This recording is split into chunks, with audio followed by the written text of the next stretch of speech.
గారిని ప్రసంగించాల్సిందిగా కోరుతున్నాను.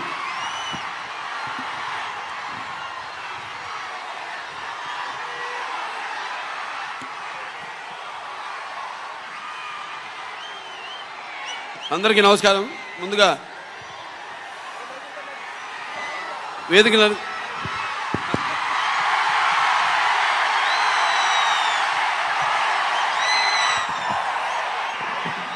Thank you brother. ముందుగా వేదికలు అలంకరించిన మన తెలుగుదేశం పార్టీ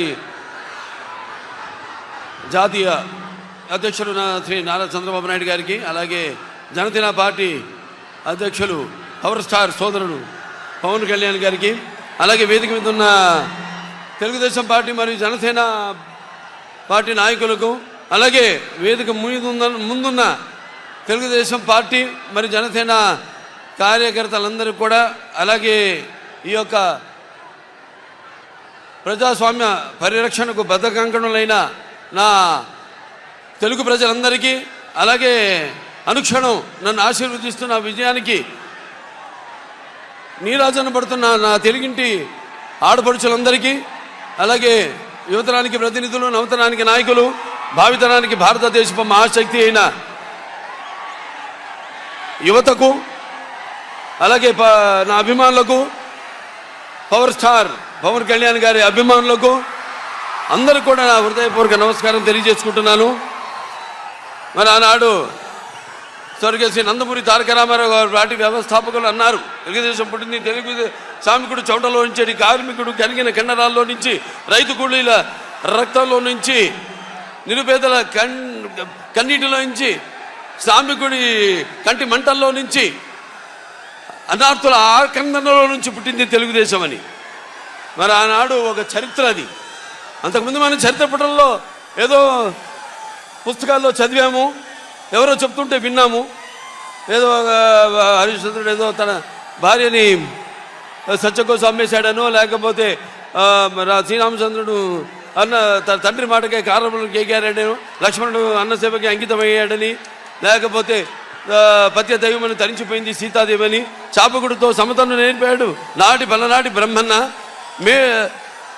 మేడి పండులా మెరిసే సంఘం గుట్టు విప్పేది వేమన్నా, తెలుగు వితంతువుల వీధి రాతలు మార్చి వాళ్ళకు ఒక స్థానాన్ని కల్పించారు. అలాగే తెలుగు భారతిని తెలుగు భాషలో తీర్చిదిద్దాడు గురజాడ.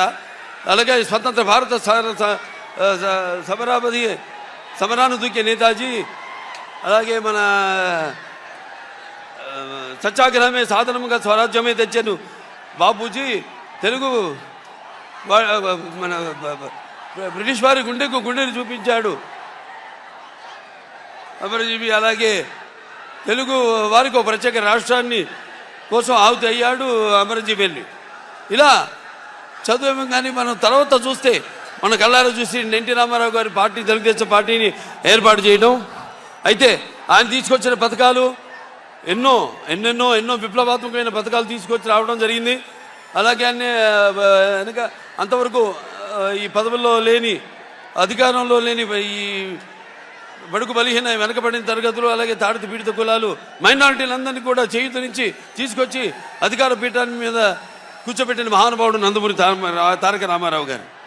అలాగే నందమూరి తారక రామారావు తర్వాత ఆయన ఒక ముద్దు బిడ్డ అయిన తెలుగుదేశం పార్టీని నారా చంద్రబాబు నాయుడు గారు ఎంతో క్రమశిక్షణతో అదే పద్ధతిలో ముందుకు తీసుకెళ్తున్నారు. తెలుగుదేశం పార్టీకి ఉన్న బలం తెలుగుదేశం కార్యకర్తలు. ఏ ప్రపంచంలో ఏ పార్టీకి లేనని కార్యకర్తలు మన తెలుగుదేశం పార్టీకి ఉన్నారు.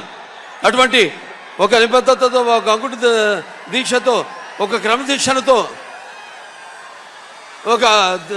ఈ యొక్క పార్టీని ముందుకు నడిపిస్తున్నారు. అలాగే ఈ యొక్క రాష్ట్ర అభివృద్ధి కోసం,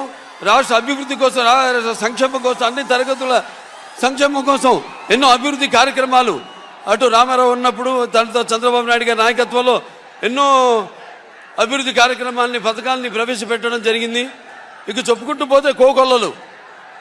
ఇక ప్రస్తుతం ఉన్న ప్రభుత్వం చూస్తున్నాం, అన్ని వ్యవస్థలను నిర్వీర్యం చేసేసి ఇవాళ చంద్రబాబు నాయుడు గారు నాడు మనం ఇవాళ చూస్తున్నాం విద్యార్థులకి ఈ స్కూల్ ఫీజు రియంబర్స్మెంట్ లేకుండా చేసి, అలాగే డ్రిప్ ఇరిగేషన్ రైతులకైతేనేమి, ఇప్పుడు మేము హిందూపూర్, నేను మా రాయలసీమలో 90% ఆనాడు చంద్రబాబు నాయుడు గారు డ్రిప్ ఇరిగేషన్కి ఈ సబ్సిడీ ఇస్తే, అలాగే 50 లక్షల ఎకరాల భూమికి ఆయన ఈ డ్రిప్ ఇరిగేషన్ ఇస్తే, ఈనాడు అసలు మొత్తం ఆ రైతు ఉనికి లేకుండా చేస్తుంది ఈ యొక్క ప్రభుత్వం.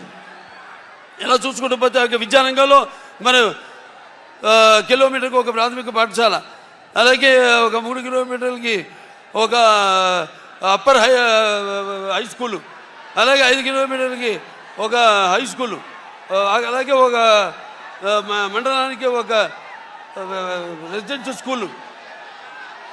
ఇలా చూసుకుంటూ పోతే అలాగే ఒక డివిజన్కి ఒక ఇంజనీరింగ్ కాలేజు, అలాగే ఒక మండలానికి, అలాగే ఒక జిల్లాకి ఒక మెడికల్ కాలేజు, ఇలా ఎన్నెన్నో ఇంజనీరింగ్ కాలేజీలను, మెడికల్ కాలేజీలను ఇవ్వడం జరిగింది. అందరికీ వాళ్ళు చదువుకునే ఒక వెసులుబాటును కలిగించడం జరిగింది పేదవాళ్ళకు కూడా.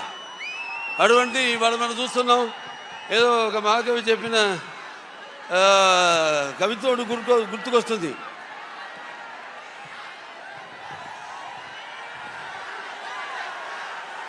అదే మన ఏ దేశ చరిత్ర చూస్తున్నా ఏముంది గర్వకారణం, మానవ జాతి చరిత్ర సమస్తం పరపీఠ పరాయణం అని. ఇవాళ చూస్తున్నాం మనం, ఒక ఇష్టం వచ్చినట్టు మాట్లాడుతూ అవహేళన చేస్తూ చేసిన వాళ్ళని, వాళ్ళు చేసింది మెచ్చుకోకుండా, వాళ్ళు చేయకుండా ఏదో కోడిగుడ్డు మీద ఈగలు పీకిన బ్యాచ్ కొందరు ఏదో పిచ్చి పిచ్చిగా మాట్లాడుతున్నారు.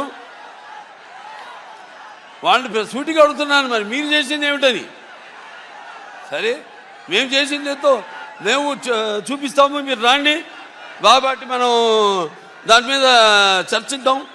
మీరు రండి వాళ్ళు రారు, కానీ ఇష్టం వచ్చినట్టు వాళ్ళు ఏదో అక్కడ అధికార పీఠం మీద కూర్చుని ఏదేదో వాళ్ళ ప్రగల్భాలు లేనిపోయి ఇవన్నీ గొప్పలు చెప్పుకుంటూ, అలాగే ఈ యొక్క ఏదైతే నాటు బ్రిటిష్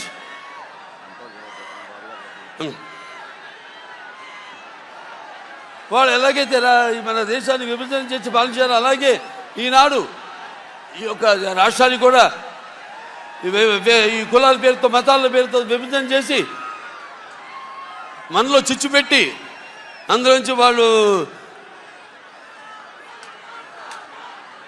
అధికారంలోకి రావాలని ఎన్నో కుట్రలమైన రాజకీయాల్ని, నాటకాలు ఆడుతున్నారు వాళ్ళు. ఇవన్నీ మీరు గమనించాలి.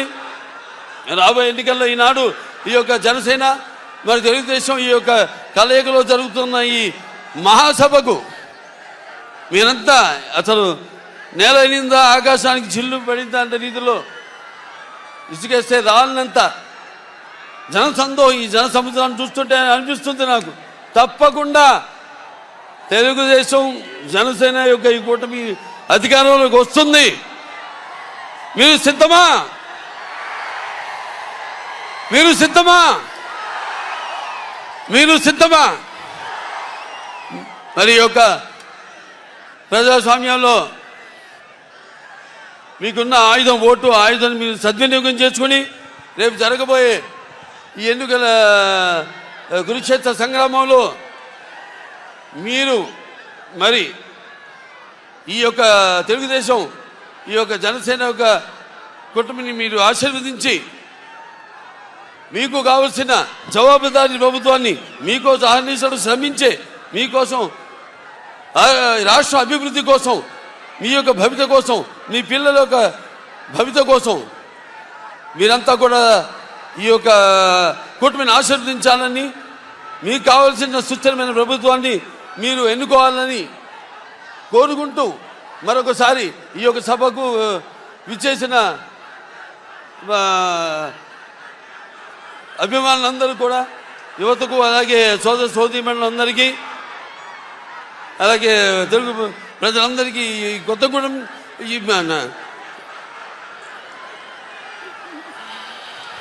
ఇక్కడ ఎంతో నాకు అనుబంధం ఉంది. ఈ యొక్క ప్రాంతంతో ఒకప్పుడు మన వీరి ఆంజనేయులు గారు అయితేనేమి, అక్కడ నారాయణ స్వామి గారు అయితేనేమి, అప్పుడు తెలుగుదేశం పార్టీలో ప్రచారంలో ఒక భాగంగా నేనంతా ఇక్కడ ఈ ప్రాంతం అంతా తిరగడం జరిగింది, తాడిపల్లిగొండ ప్రాంతం అంతా కూడా. సో మీరు చూపిస్తున్న ఒక నటుడిగా అయితేనేమి, ఒక రాజకీయ నాయకుడిగా అయితేనేమి, ఒక ప్రతినిధిగా అయితేమి, ఒక Taraka American cancer hospital research institute ఒక చైర్మన్గా అయితేనేమి, మీరు చూపిస్తున్న మీ అభిమానానికి నా కృతజ్ఞతలు తెలియజేసుకుంటూ నేను సెలవు తీసుకుంటున్నాను. జై భారత్, జై తెలుగుదేశం, జై జనసేన.